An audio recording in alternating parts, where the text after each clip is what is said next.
Hello बच्चों, हम class 11th की इकोनॉमिक्स का 3rd चैप्टर कर रहे हैं, कलेक्टिंग ऑफ डाटा यानी कि आंकड़ों का संकलन।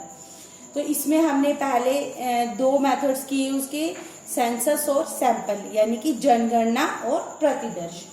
तो हमने उनके गुण और अवगुण भी किए। अब हम देखते हैं कि एसेंशियल्स ऑफ ए सैंपल, प्रतिदर्श के आवश्यक तत्व। जब हम सैंपल लेते हैं, प्रतिदर्श लेते हैं, तो उसमें क्या क्या आवश्यक तत्व होने चाहिए, क्या क्या चीजें होनी चाहिए। पहला है रिप्रेजेंटेटिव, प्रतिनिधित्व। हमारा जो सैंपल है वो रिप्रेजेंटेटिव हो पूरी पॉपुलेशन का, मतलब कि पूरी जनसंख्या का।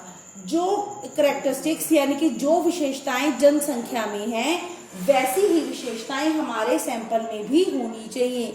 ऐसा नहीं कि सैंपल पूरी पॉपुलेशन, पूरी जनसंख्या की करेक्टरिस्टिक्स, विशेषताएं ना बता पाए। हमारा जो सैंपल है वो इस तरीके का होना चाहिए, इस तरीके से चुना जाना चाहिए कि उससे हम जनसंख्या के बारे में सही निष्कर्ष निकाल सकें। नेक्स्ट है इंडिपेंडेंट या स्वतंत्र। हमारा जो सैंपल है उसकी सभी इकाइयां स्वतंत्र होनी चाहिए, एक दूसरे से निर्भर नहीं होनी चाहिए। जैसे कि ऐसा नहीं हो कि अगर हमने ए इकाई को शामिल किया तो बी को भी शामिल करना पड़ेगा, ऐसा नहीं होना चाहिए। हमारी सभी इकाइयां एक दूसरे से स्वतंत्र होना चाहिए, एक का चुनाव दूसरे के चुनाव पर निर्भर ना हो। नेक्स्ट है होमोजेनिटी, सजातीय। हमारे सैंपल में जो पॉपुलेशन है वो सजातीय होनी चाहिए, जितने भी इकाइयां हैं वो एक जैसी होनी चाहिए। ऐसा नहीं है कि सैंपल में हम कोई तो हाइट के अनुसार सैंपल ले रहे हैं, कोई वेट के अनुसार ले रहे हैं, या हमें अगर किसी एक क्लास का सैंपल लेना है तो हम अलग अलग क्लासेस के बच्चों का सैंपल ले रहे हैं। ऐसा नहीं, हमारा जो सैंपल है सजातीय एक जैसा होना चाहिए, एक जैसी इकाइयों का सैंपल होना चाहिए। नेक्स्ट है एडिक्वेसी यानी कि पर्याप्तता।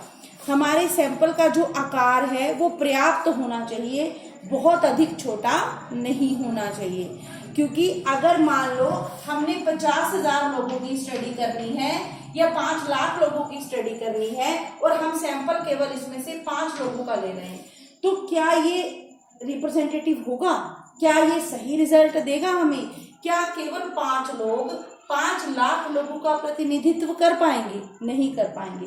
तो सैंपल जो है पर्याप्त होना चाहिए, जिससे कि उसका आकार इतना जरूर होना चाहिए कि वो पूरी जनसंख्या का प्रतिनिधित्व कर सके, जिससे कि हमें पूरी जनसंख्या की कैरेक्टरिस्टिक्स, उसकी विशेषताओं के बारे में कुछ ना कुछ नॉलेज, कुछ ना कुछ ज्ञान मिल सके।